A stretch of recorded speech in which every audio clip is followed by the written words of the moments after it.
नमस्कार, news one India देख रहे हैं आप और आपके साथ मैं हूं अंशिका पाठक। बीजेपी के राष्ट्रीय अध्यक्ष जेपी नड्डा उत्तराखंड के 2 दिन के दौरे पर हैं। आज उनका दूसरा दिन है। पूर्व सैनिक संवाद कार्यक्रम में इस वक्त मौजूद हैं। क्या कुछ कह रहे हैं, सुनिए। और पहले की चर्चाएं क्यों नहीं हो पाती थी, और बहुत सी बातें फौज में ऐसी होती हैं जो फौज के लोग ही करते हैं तो अच्छा रहता है, हम जैसे राजनेताओं को नहीं करना चाहिए। लेकिन आपको इस बात की जानकारी है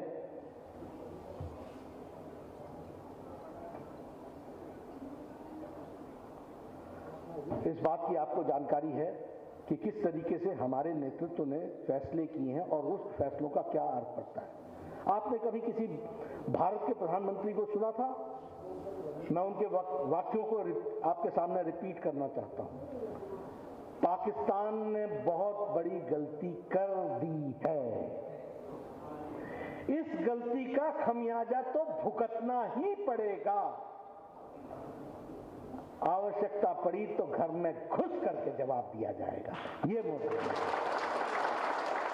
और फिर आपको याद है वो सर्जिकल स्ट्राइक। ये नेतृत्व का फर्क होता है, जो कहा वो किया। और दुनिया में ये संदेश कि न किसी से आंख झुका के बात करेंगे, ना आंख चढ़ा करके बात करेंगे, आंखों में आंखें मिला करके बात करेंगे, इस बात का संदेश दिया है। इसलिए मित्रों, मैं यह जरूर कहना चाहता हूं कि आदरणीय प्रधानमंत्री जी ने जिस तरीके से फौजी भाइयों का हौसला बढ़ाया है और उसको आगे बढ़ाने का काम किया है, हम सब लोग उस काम में एक साथ जुड़े हुए हैं। और आपके हौसले को बढ़ाते हुए ये संदेश भी देना चाहते हैं कि देश बदला है और आगे बढ़ता हुआ यह एक सुरक्षित देश के रूप में मोदी जी के नेतृत्व में आगे बढ़ा है। मुझे जानकारी मिली है कि सूबेदार राम सिंह जी, जो ग्राम सालाना पौड़ी गढ़वाल के हैं, 16 अक्टूबर को वो हमारे गढ़वाल राइफल के जम्मू कश्मीर रजौरी में 19 अगस्त को आतंकियों से मुठभेड़ में शहीद हो गए। मैं अपनी ओर से और आप सबकी ओर से उनको श्रद्धांजलि देता हूं और उनका शहादत व्यर्थ नहीं जाएगी, इस बात का विश्वास देता हूं। इस बात को मैं कहना चाहता हूं।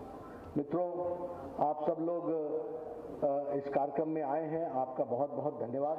लेकिन मैं आपसे फिर आपको विश्वास दिलाना चाहता हूं कि मोदी जी के नेतृत्व में देश सुरक्षित तो है ही, लेकिन आप सब लोगों का जो शौर्य है वह देश को सुरक्षित रखेगा और हम सब लोग कंधे से कंधा मिलाकर एक दूसरे के साथ चलते हुए देश को आगे बढ़ाएंगे। इन्हीं शब्दों के साथ बहुत बहुत धन्यवाद।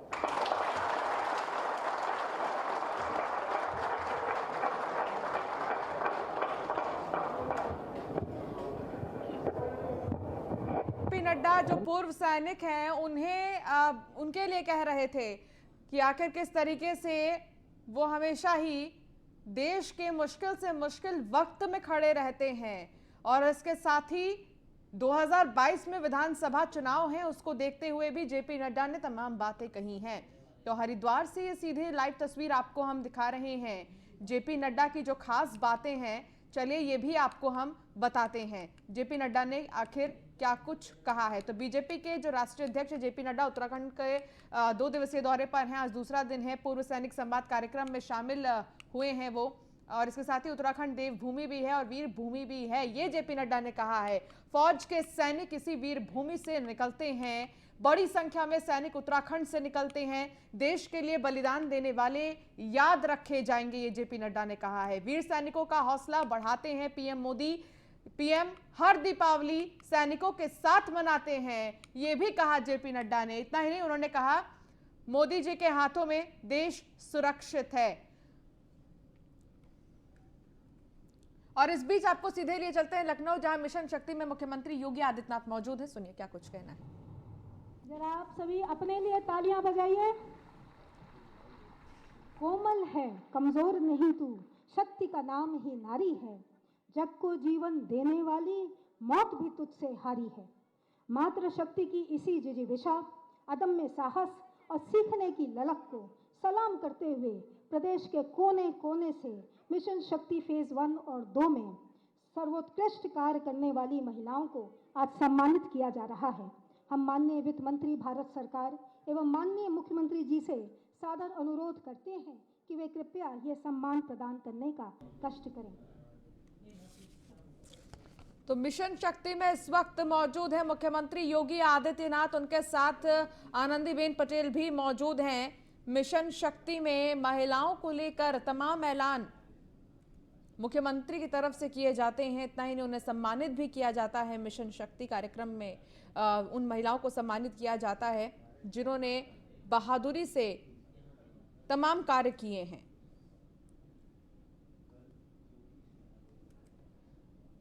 तो मुख्यमंत्री योगी आदित्यनाथ को आप देख रहे हैं और मुख्यमंत्री योगी आदित्यनाथ तीसरे चरण का आज शुभारंभ है। मिशन शक्ति का शुभारंभ उन्होंने किया। इसके साथ ही आप देखिए उन्हें सम्मानित भी किया जा रहा है। तो ये सीधी तस्वीर आपको दिखा रहे हैं नए कलेवर में मिशन शक्ति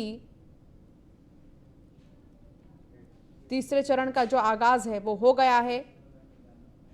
इस कार्यक्रम में निर्मला सीतारमण, राज्यपाल आनंदीबेन पटेल और योगी आदित्यनाथ शामिल हैं।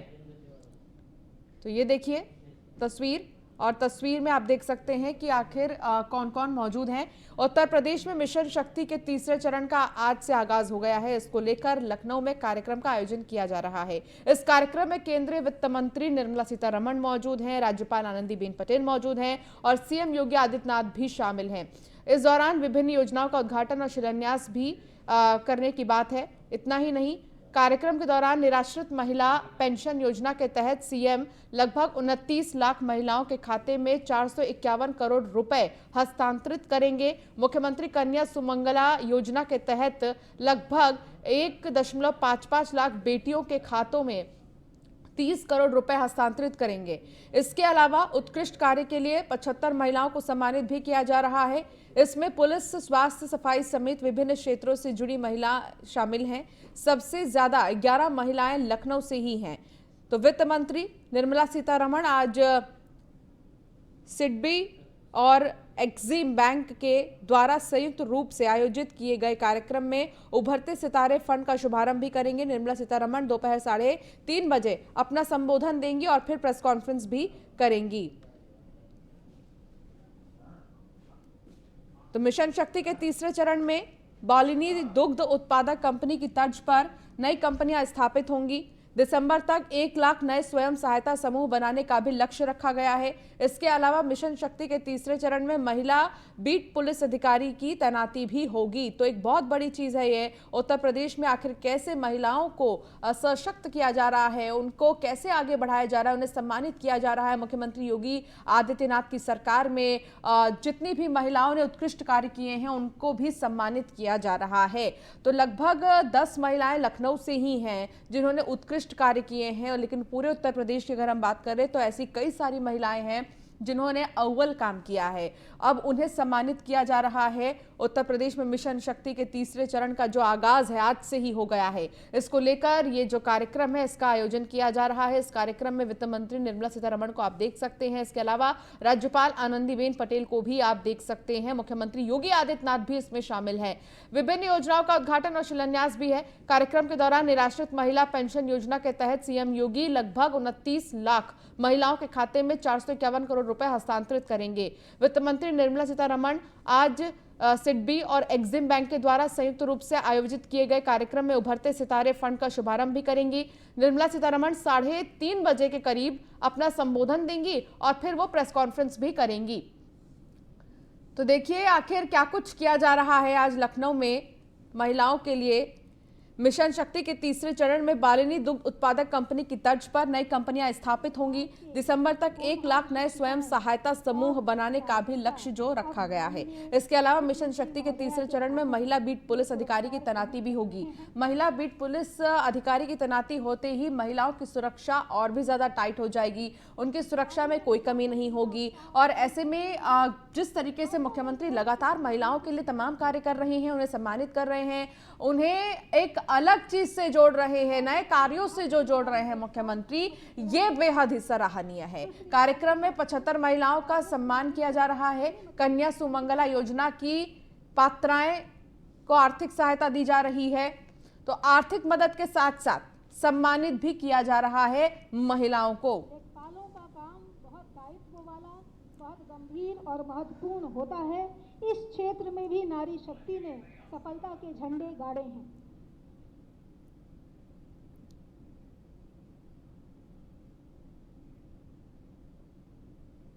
तो तस्वीर आपको हम दिखा रहे हैं। लगातार तस्वीरों में आप देख सकते हैं मुख्यमंत्री योगी आदित्यनाथ के साथ साथ वित्त मंत्री निर्मला सीतारमण मौजूद हैं। इसके अलावा राज्यपाल आनंदीबेन पटेल भी मौजूद हैं, जो 75 महिलाओं को सम्मानित कर रही हैं। तो 75 महिलाओं को सम्मानित किया जा रहा है, उन्हें सम्मान दिया जा रहा है उत्कृष्ट काम करने के लिए। 10 तो लखनऊ से ही हैं महिलाएं, इनमें से 1.55 लाख पात्र बालिकाओं के खाते में धनराशि भेजी जाएगी। मिशन शक्ति के तीसरे चरण की शुरुआत, उसका आगाज क्योंकि हो गया है, तो ऐसे में इसको और भी ज्यादा सफल बनाने के लिए अब सरकार आगे है। तो राज्यपाल आनंदीबेन पटेल और मुख्यमंत्री योगी आदित्यनाथ मिशन शक्ति के फेज 3 की शुरुआत कर चुके हैं। कार्यक्रम में वित्त मंत्री भी आपको दिखाई दे रही हैं। इस मौके पर प्रदेश की 75 ऐसी महिलाओं को सम्मानित किया जा रहा है जिन्होंने मिशन शक्ति के पहले 2 चरणों में उत्कृष्ट काम किया है। कार्यक्रम में कन्या सुमंगला योजना की लगभग 1 लाख से भी ज्यादा नई पात्र बालिकाओं के खाते में धनराशि भी भेजी जाएगी। मिशन शक्ति के दौरान प्रदेश में अभियान का नेतृत्व करने वाली महिला एवं बाल विकास विभाग की बरेली मंडल की उप निदेशक नीता अहिरवार और वाराणसी जनपद की संरक्षण अधिकारी निरुपमा सिंह को चुना गया है। बरेली जिले में नीता के प्रयास से निराश्रित महिला पेंशन योजना से लगभग 7,000 नई महिलाओं और मुख्यमंत्री कन्या सुमंगला योजना में लगभग 8,000 नए लाभार्थियों को जोड़ा गया है। महिला शरणालय बरेली की महिलाओं के साथ हुनर की पाठशाला कार्यक्रम की शुरुआत हुई है, जिसके माध्यम से महिलाओं को विभिन्न कौशल प्रशिक्षण कार्यक्रमों से जोड़ा गया है। 25,000 से ज्यादा बालिकाओं को आत्मरक्षा प्रशिक्षण दिलाया गया है कि आखिर खुद को वो कैसे बचा सकती हैं। क्या कुछ प्रशिक्षण दिलाया गया है, इसके बारे में भी हम आपको जानकारी दे रहे हैं।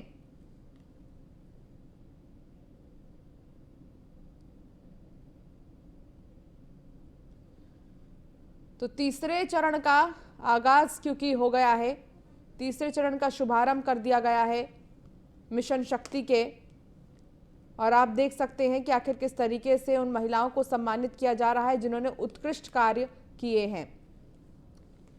2 चरणों में जिन महिलाओं ने उत्कृष्ट कार्य किए हैं उनको भी सम्मानित किया जा रहा है। तो लगातार तस्वीर दिखा रहे हैं आपको। कार्यक्रम में मुख्यमंत्री योगी आदित्यनाथ तो मौजूद हैं ही, इसके अलावा वित्त मंत्री निर्मला सीतारमण और राज्यपाल आनंदीबेन पटेल भी शामिल हैं।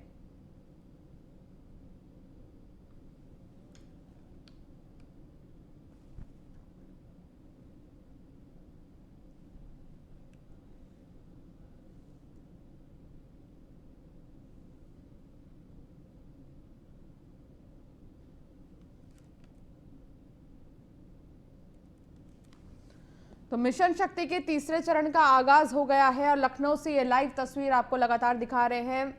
लगभग 75 ऐसी महिलाएं हैं जिन्हें सम्मानित किया जा रहा है।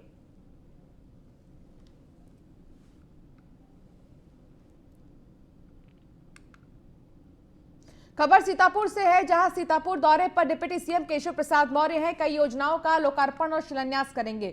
डिप्टी सीएम के स्वागत के लिए सांसद और विधायक भी मौके पर मौजूद हैं।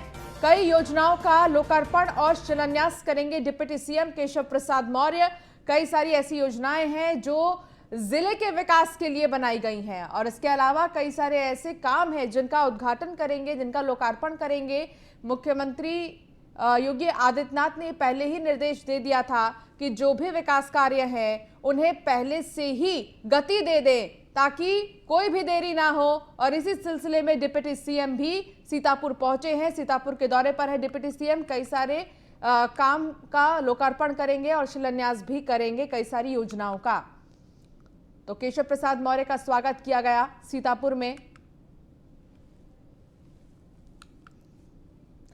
हरदोई में कांग्रेस की जय भारत महासंपर्क अभियान के तीसरे दिन गांव में चौपाल लगाकर पंचायती राज और आधुनिक भारत निर्माण में योगदान और खेती किसानी के मुद्दों पर लोगों से चर्चा की गई। इस दौरान जिलाध्यक्ष आशीष कुमार सिंह सोमवंशी ने कहा कि पूर्व प्रधानमंत्री स्वर्गीय राजीव गांधी जी ने ही संचार क्रांति की शुरुआत करके 18 साल के युवाओं को मताधिकार दिलाकर युवाओं को लोकतंत्र में निर्णायक सहभागिता दी।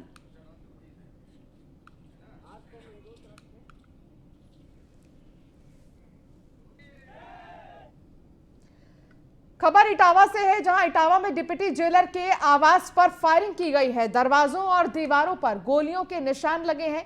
डिप्टी जेलर अपनी जान बचाने के लिए घर के अंदर कमरे में छिप गए। पहले भी deputy jailer Syed S H Jafri पर हमला हो चुका है। सूचना मिलने ही मौके पर पहुंची पुलिस ने मामला दर्ज कर जांच शुरू कर दी है।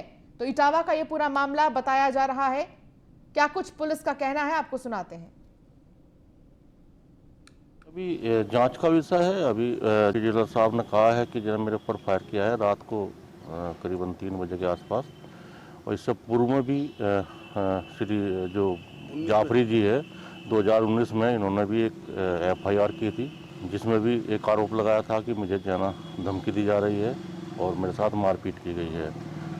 तो इसे जांच का विषय है। और खबर अलीगढ़ से है, जहां त्योहार से पहले माहौल बिगाड़ने की कोशिश की गई है। अराजक तत्वों ने 2 मंदिरों में स्थापित मूर्तियों को खंडित कर दिया है। अराजक तत्वों की पूरी हरकत सीसीटीवी कैमरे में कैद हो गई।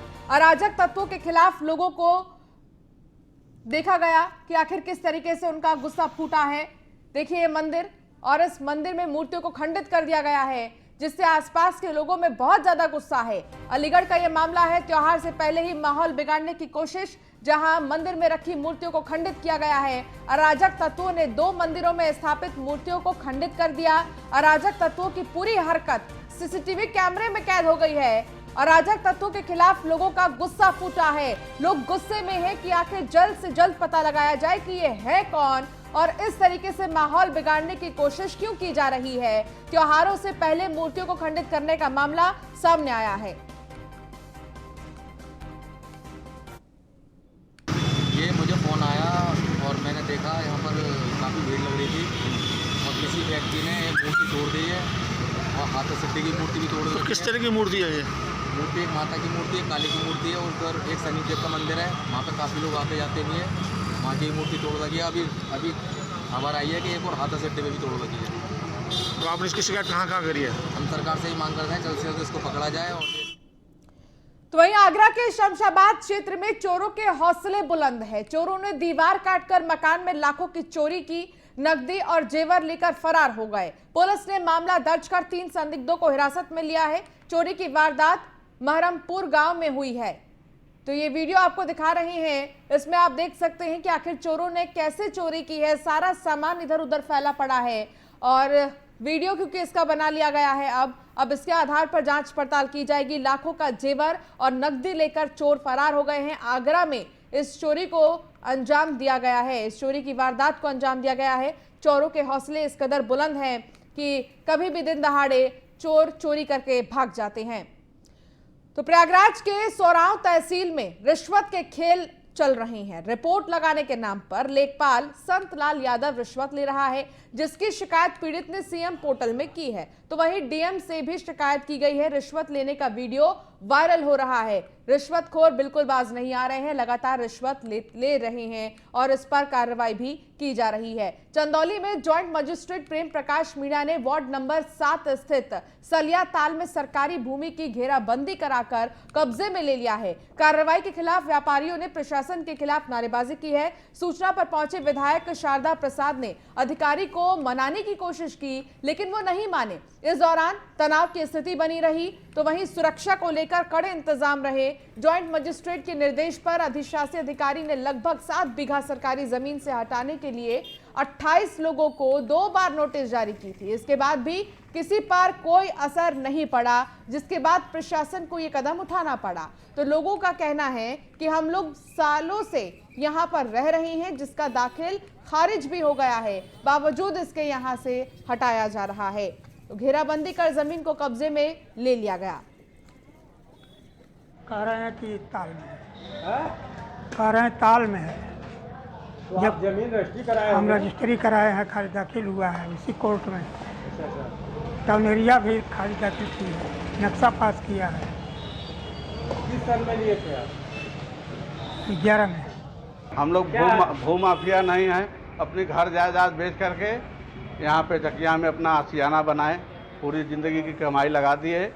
और जो है कि आज हम लोग का मामला कोर्ट में चल रहा है, बोर्ड ऑफ रिवेन्यू से स्टे भी है, लेकिन इस स्टे को न मानते हुए यहाँ के एडीएम साहब ने आज हम लोगों को घर से बेदखल कर दिया और आज हम लोग सड़क पे आ गए हैं। लेकिन नगर पंचायत चकिया के कार्य क्षेत्र में सरैया के ताल के नाम से करीब 8 बीघा ज़मीन, जिसमें काफ़ी समय से अवैध अतिक्रमण चला आ रहा था और उसके क्रम में कई बार कोर्ट में भी मामला गया और 2018 में एसडीएम कोर्ट ने स्पष्ट फैसला दिया कि ये है जो कि बाग और ताल के खाते में दर्ज होनी चाहिए, क्योंकि हमेशा से ये ताल और बाग ही रहा है। उसके विरोध में अपील भी की गई कमिश्नर बनारस के पास, वाराणसी के पास, वहाँ से भी उस दावे को खारिज कर दिया गया और कमिश्नर साहब ने भी इस बात को सही ठहराया कि ये ताल और बाग की ज़मीन है, ताल और बाग में ही निहित होनी चाहिए। और उसके बाद फिर अन्य अलग अलग कोर्टों में जाया गया, लेकिन चूंकि स्पष्ट है, सुप्रीम कोर्ट की रूलिंग भी कई बार आ चुकी है, राज्य संहिता भी स्पष्ट रूप से कहती है, शासन की मंशा भी यही है कि ऐसी भूमियाँ जो सरकारी भूमियाँ हो, खासतौर से जो तालाब की भूमियाँ हो, ताल की भूमियाँ हो, पौंड हो, उनको सुरक्षित करते हुए उनको। ये बात अभी समझ में मेरे नहीं आई है, क्योंकि ये मकानें बहुत पहले से बनी हुई हैं और ये एसडीएम साहब ने इस पर जो पुरानी व्यवस्थाएं थी उसको देख करके उन्होंने इस पर कार्रवाई करने का काम किया, इन लोगों को नोटिस देने का काम किया। बात मेरे संज्ञान में आई तो मैं भागा अभी आया और डीएम साहब से भी हमारी बात हुई है। एसडीएम साहब से मैंने कहा कि भाई इसकी पूरी जाँच करा लो, जो हमारे मकान मालिक हैं, ज़मीन मालिक हैं, इसका नक्शा होगा, खतौनी होगा, पुरानी व्यवस्थाएं होगी, सब देख करके जो सही है उनको तकलीफ न हो। तो आगरा के सैया थाना क्षेत्र में लापता किसान का शव खेत में मिला है। बताया जा रहा है कि किसान की हत्या गला दबाकर की गई है। सूचना मिलने पर पुलिस पहुंची मौके पर और मामला दर्ज कर जांच शुरू कर दी है कि आखिर किसान कहां का रहने वाला था, किसने इसकी हत्या की है और क्यों की गई है इसकी हत्या, आखिर इसके पीछे मंशा क्या थी, इन तमाम चीजों को पुलिस अभी खंगाल रही है।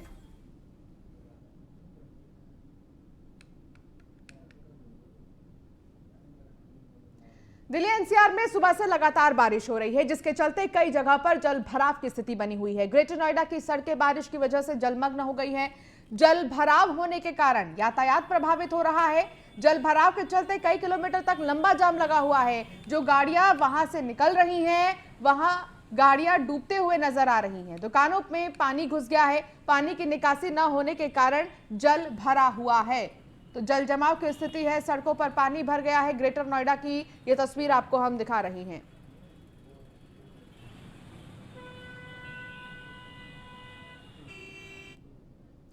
और चलिए इस बुलेटिन में फिलहाल इतना ही। आप बने रहिए न्यूज़ 1 इंडिया के साथ। नमस्कार।